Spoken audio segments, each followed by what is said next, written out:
उष्णतेने हैराण झालेल्या नागरिकांसाठी दिलासादायक बातमी समोर आलेली आहे। नैऋत्य मान्सूनने अंदमान निकोबार बेटांमध्ये अधिकृतपणे प्रवेश केलेला असून यंदाच्या पावसाळ्याची सुरुवात झालेली आहे।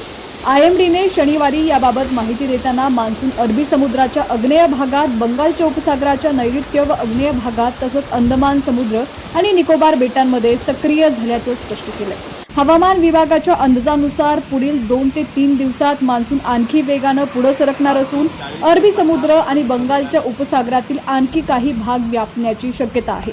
तसंच अंदमान बेटांचा उर्वरित भाग आणि पूर्व मध्य बंगालच्या उपसागरातही मान्सून दाखल होण्याची पोषक परिस्थिती निर्माण झालेली आहे।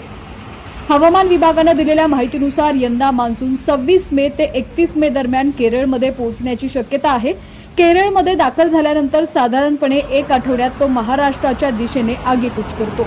त्यामुळे 6 जूनच्या आसपास कोकण किनारपट्टीवर मान्सूनची पहिली हजेरी लागण्याचा अंदाज व्यक्त करण्यात येत आहे। त्यानंतर काही दिवसात उर्वरित महाराष्ट्रात पावसाचं आगमन होऊ शकतं।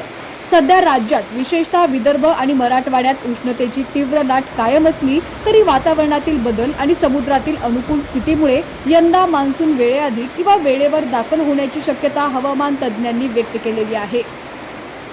विदर्भात उष्णतेनं अक्षरशः कहर माजवलाय। शनिवारी अमरावती आणि वर्धा जिल्ह्यांमध्ये कमाल तापमान तब्बल 46 अंश सेल्सिअस पर्यंत पोहोचलं।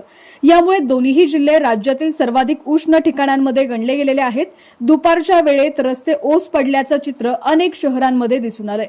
अकोल्यात 45.4 अंश सेल्सिअस, यवतमाळ आणि ब्रह्मपुरी इथं 45.2 अंश तापमानाची नोंद झाली आहे। नागपुरातही तापमान 43.8 अंश सेल्सिअस वरती पोहोचलेलं असून ते सरासरीपेक्षा अधिक होतं।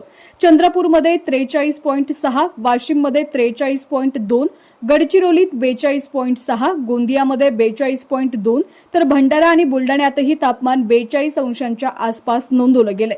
दिवसभर वाहणारे उष्ण वारे आणि कोरडे वातावरण यामुळे नागरिकांना प्रचंड त्रास सहन करावा लागतोय। सकाळी वातावरणात काही प्रमाणात आर्द्रता असली तरी दुपारपर्यंत हवा पूर्णपणे कोरडी होत असल्यानं उकाडा आणि उमस दोन्हीही वाढत आहे।